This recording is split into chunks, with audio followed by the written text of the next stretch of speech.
करोड़ों के बिटकॉइन लेकर विदेश में जी बोयुआन के साथ मजे करो। मैंने गिना, सिर्फ वहां रखे कैश ही 20 लाख से ज्यादा थे। मैंने तुरंत बैंक में जमा नहीं कराया, बल्कि उन लोन कंपनीज से कांटेक्ट किया जिनसे लियू रुयान ने सबसे ज्यादा उधार लिया था। सूदखोरों से बचने का सबसे अच्छा तरीका भागना नहीं, उन्हें खरीद लेना होता है। मैंने उन सबके बॉसेस को एक लग्जरी प्राइवेट क्लब में बुलाया। लियू रुयान मर चुकी है, डेथ सर्टिफिकेट यहाँ है, आप सब सुन ही चुके होंगे। उनमें से एक बोला, मिस्टर लिन, इंसान मर जाए तो भी कर्ज खत्म नहीं होता, आप फर्स्ट हेयर हैं, पैसा आपको चुकाना होगा। मैंने शांत होकर कहा, मैंने कब कहा कि नहीं चुकाऊंगा? ये 2 मिलियन है, सिंसेरिटी के तौर पर पहले इंटरेस्ट दे रहा हूँ, बाकी डेट मैं लियू रुयान की कंपनी संभालने के बाद लीगल शेयर्स मॉर्गेज करके चुका दूंगा। लेकिन एक कंडीशन है, लियू रुयान की माँ दू शियाओमिन और वो आदमी जी बोदा, उनके पास अभी भी उसका हिडन मनी हो सकता है। अभी वो हर जगह ये अफवाह फैला रहे हैं कि मैंने मर्डर किया है ताकि इनहेरिटेंस हथिया सके। अगर वो सफल हो गए तो आप लोगों को 1 रुपया भी नहीं मिलेगा। एक आदमी बोला, तो आपका मतलब? मैंने ठंडे स्वर में कहा, उन्हें मेरे रिपेमेंट प्रोसेस में इंटरफियर मत करने देना और उन्हें भी डेट कलेक्टर्स का स्वाद चखने दो। अगर उन्हें एविडेंस चाहिए तो पहले उन्हें कर्ज के दलदल में डूबने दो। लियू रुयान की कंपनी का नाम था रुयान ट्रेडिंग। नाम सुनने में क्लासी था, लेकिन असल में वो इलीगल ट्रांजैक्शंस का शेल कंपनी थी। कंपनी संभालने के पहले दिन मैं 12 बॉडीगार्ड्स लेकर पहुंचा। फाइनेंस मैनेजर वांग छिन, जो वांग मैनेयुन की कजन थी, डर के मारे सफेद पड़ चुकी थी। मिस्टर लिन, ये रूल्स के खिलाफ है। मैडम लियू अभी गुजरी हैं और आप पुराने एम्प्लॉइज को निकाल रहे हैं। मैंने फाइल उसकी तरफ फेंकी। रूल्स, सरकारी पैसे में 3,80,000 की गड़बड़ी और फेक इनवॉइसेस। मैनेजर वांग, तुम रूल्स पर बात करोगी या इकोनॉमिक क्राइम ब्रांच में जिंदगी पर? मैंने कोल्ड स्माइल के साथ कहा, आधा घंटा है, कंप्यूटर से लियू रुयान और जी बोदा के सारे ईमेल्स और ट्रांजैक्शन रिकॉर्ड्स निकाल दो। काम हो गया तो ये पैसा सेवरेंस पे मान लेना, वरना जेल में अपनी कजन के साथ रहना। 20 मिनट में मुझे सब मिल गया। उसमें लियू रुयान द्वारा इलीगली एसेट्स ट्रांसफर करने के प्रूफ और विदेश में प्रॉपर्टी खरीदने के कॉन्ट्रैक्ट्स भी थे। जो चीजें उसने फेक डेथ के बाद नई जिंदगी शुरू करने के लिए जमा की थी, वही अब मेरे लिए फ्रॉड और इलीगल एसेट ट्रांसफर के एविडेंस बन चुकी थी। आसमान धुंधला था और मैं बैंक बैलेंस बढ़ते हुए देख रहा था, लेकिन दिल में कोई भावना नहीं थी। लियू रुयान की प्रॉपर्टीज, डिजिटल एसेट्स और कंपनी शेयर्स मिलाकर कुल वैल्यू 5 करोड़ से ज्यादा हो चुकी थी और करोड़ों का डेट अब लीगली उसके पर्सनल फ्रॉड डेट में बदल चुका था, क्योंकि असली कल्प्रिट मर चुकी थी और एसेट्स सेटल हो चुके थे। बाकी सारा कर्ज गारंटोर दू शियाओमिन पर डाल दिया गया। यही मेरा उसके लिए आखिरी गिफ्ट था। पत्नी, शुक्रिया, अब मेरे पास पैसा है, घर है, कंपनी है, अब मैं तुमसे भी ज्यादा शानदार जिंदगी जीऊंगा। मैं शराब पीकर सोफे पर ही सो गया। अगले दिन तेज नॉक की आवाज से मेरी आंख खुली। दरवाजा खोला तो बाहर वांग मैनेयुन, दू शियाओमिन और एक आदमी खड़ा था जो मुझसे कुछ साल बड़ा लग रहा था। शायद वही जी बोदा था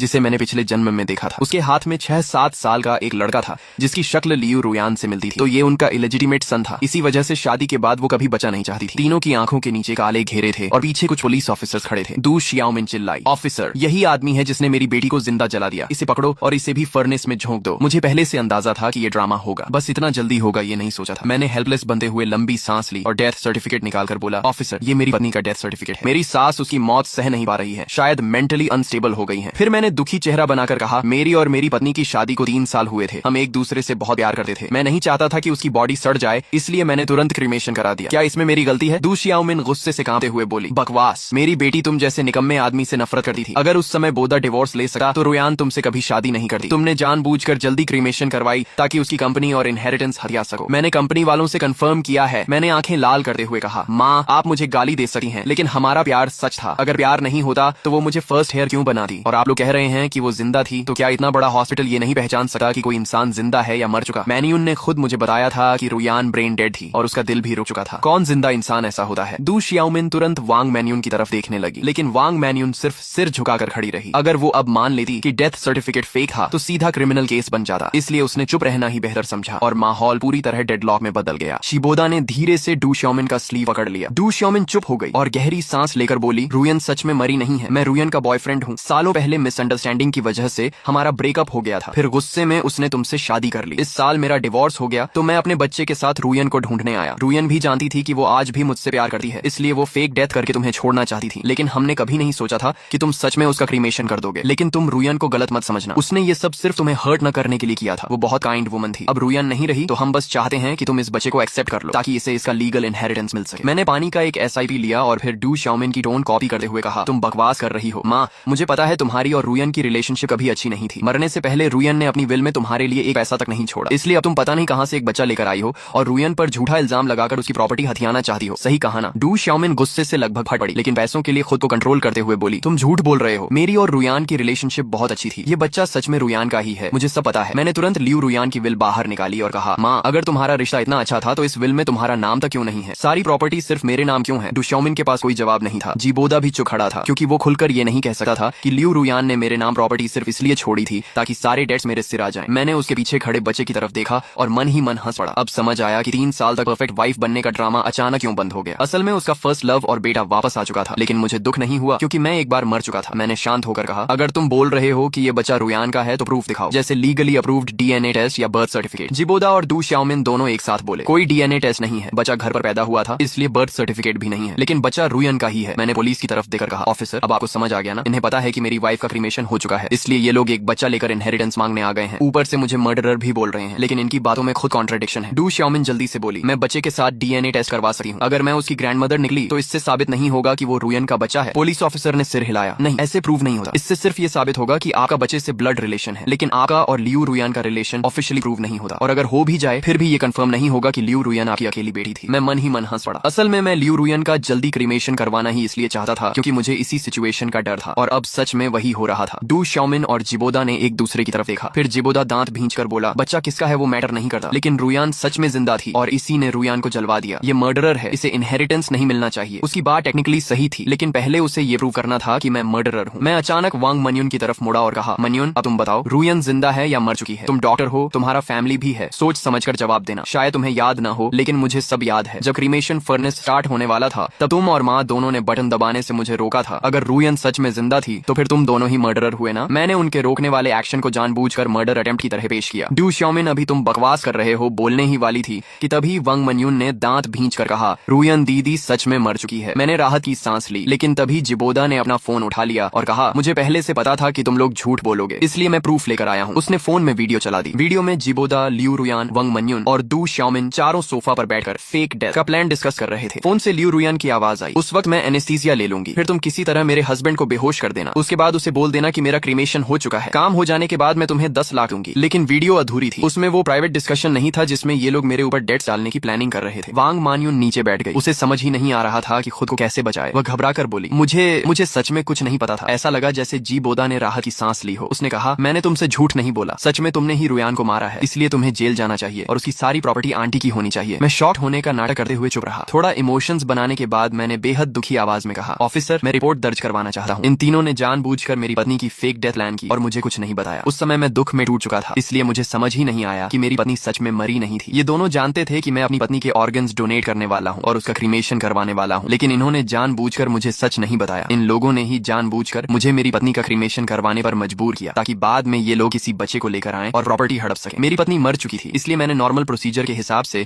उसका क्रीमेशन करवाया। क्या यह भी गलत है? जाहिर सी बात थी, इसमें मेरी कोई गलती नहीं थी। उन दोनों ने सोचा था कि सच जानकर मैं टूट जाऊंगा और उनके कंट्रोल में आ जाऊंगा, लेकिन मैं पहले ही एक बार मर चुका था। मैं अब पिछली जिंदगी वाला सीधा और बेवकूफ इंसान नहीं रहा था। जिस पल मेरी दोबारा आंख खुली थी उसी पल मैंने तय कर लिया था कि आगे का हर कदम कैसे उठाना है। मेरा गला तक बैठ चुका था। मैंने रोते हुए कहा, जब मैं ऑर्गन्स डोनेट करना चाहता था तब माँ आप भी वहाँ थी। जब आपने डोनेशन रिजेक्ट किया तब आपने मुझे सच क्यों नहीं बताया? अगर सिर्फ डिवोर्स चाहिए था तो क्या मैं मना कर देता? साफ है कि आप लोगों ने ही रुयान को बहकाया, उसे फेक डेथ के लिए तैयार किया और मुझे ऐसा इंसान बना दिया जिसने अपनी ही पत्नी को क्रीमेशन फर्नेस तक पहुंचा दिया। आप लोग कितने निर्दयी हैं। डू शाओमिन घबरा कर बोली, क्योंकि रुयान ने कहा था कि तुम्हें हर हाल में यकीन दिलाना होगा, इसलिए मैं सिर्फ ऑर्गन डोनेशन रोक सकी थी, सच नहीं बता सकी थी। मैंने तुरंत कहा, तो फिर यह क्या है? जब मैं क्रीमेटोरियम जा रहा था तब तुम लोगों ने मुझे फोन किया था, इसका मतलब तुम्हें पता था कि मैं रुयान का क्रीमेशन करने जा रहा हूँ। उस समय मैं इतना दुखी था कि फोन नहीं उठा पाया, लेकिन तुम मैसेज तो भेज सकी थी। और जब हम क्रीमेटोरियम पहुंचे तब भी रुयान का क्रीमेशन शुरू नहीं हुआ था। फिर तुम लोगों ने सच क्यों नहीं बताया? उल्टा सबके सामने जानबूझकर फर्नेस का बटन दबा दिया। डू शाओमिन और वांग मान्युन पूरी तरह चुप हो गई, लेकिन मैं सच्चाई जानता था। उन्हें पूरा भरोसा था कि सब कुछ समय पर हो जाएगा। बस अगर क्रीमेटोरियम में थोड़ी देर के लिए मुझे दूर कर दें तो उनका प्लान सफल हो जाएगा। आखिर रिस्क लेकर ही तो लोग अमीर बनते हैं। आखिरकार यह पूरा ड्रामा बिना किसी नतीजे के खत्म हुआ। हर कोई अपनी अपनी बात को सही साबित कर रहा था, इसलिए पुलिस हम सबको स्टेशन ले गई और इन्वेस्टिगेशन पूरी होने तक टेम्पररी कस्टडी में रखा। कुछ दिनों की जांच के बाद पुलिस को पता चला कि मैं सच में एक बेहद सीधा साधा हस्बैंड था जिसे अपनी पत्नी के अफेयर के बारे में कुछ भी नहीं पता था। मैं कभी लियू रुयान के बिजनेस ट्रिप्स या पार्टीज के बारे में सवाल नहीं करता था, कभी उसका फोन चेक नहीं करता था। पुलिस ने मेरे नेबर्स, दोस्तों और कॉलीग्स से पूछताछ की, घर के सीसीटीवी फुटेज भी देखे और कंफर्म किया कि हम दोनों एक परफेक्ट कपल की तरह रहते थे। हमारे बीच कभी लड़ाई तक नहीं हुई थी। पुलिस को तो ये पता नहीं हो सकता था कि मैं रीबर्थ लेकर आया हूँ। मौजूदा सबूतों के हिसाब से ऐसा हस्बैंड अपनी पत्नी को अचानक क्यों मारेगा? दूसरी तरफ डू शाओमिन, वांग मान्युन और जिबोदा की बातों में ढेर सारे लूप होल्स थे। उनके पास कई मौके थे मुझे यह बताने के कि लियू रुयान जिंदा है, लेकिन उन्होंने जानबूझकर तब तक इंतजार किया जब तक उसका क्रीमेशन नहीं हो गया। खासकर वांग मान्युन और डू शाओमिन ने अपनी आंखों से लियू रुयान को फर्नेस में जाते देखा, फिर भी सच नहीं बताया और खुद बटन तक दबा दिया। भले ही वे कह रहे थे कि यह एक्सीडेंट था, लेकिन कौन यकीन करता? ऊपर से शुरुआत से ही फेक डेथ प्लान बेहद खतरनाक और सस्पिशियस थी। आखिर इन्वेस्टिगेशन का रिजल्ट यह निकला कि मैं सिर्फ एक बेगुनाह और दुखी हस्बैंड था जिसने अपनी पत्नी खो दी, जबकि बाकी तीनों पर मर्डर कॉन्स्पिरेसी का केस बन गया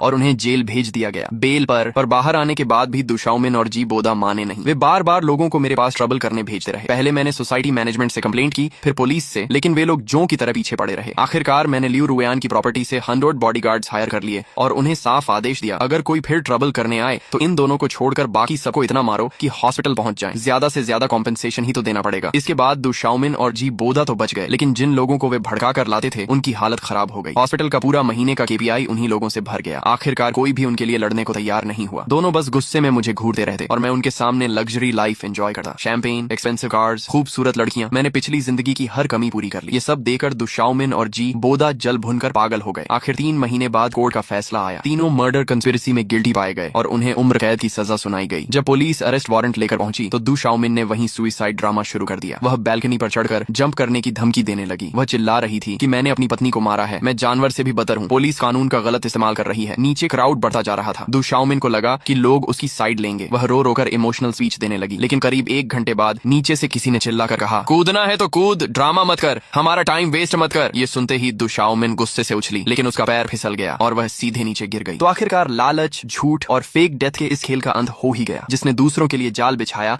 आखिर में वही अपने ही जाल में फंस गया। लेकिन दोस्तों, अगर आपको ये स्टोरी इंटरेस्टिंग लगी हो तो वीडियो को लाइक और चैनल को सब्सक्राइब जरूर करना। और अब अगली वीडियो किस स्टोरी पर चाहिए ये आप लोग हमारे चैनल की कम्युनिटी पोस्ट में जाकर वोट करके डिसाइड कर सकते हो। साथ ही हमारा टेलीग्राम चैनल भी ज्वाइन कर लो, वहां आपको अपकमिंग वीडियोस, अपडेट्स और एक्सक्लूसिव कंटेंट सबसे पहले मिले।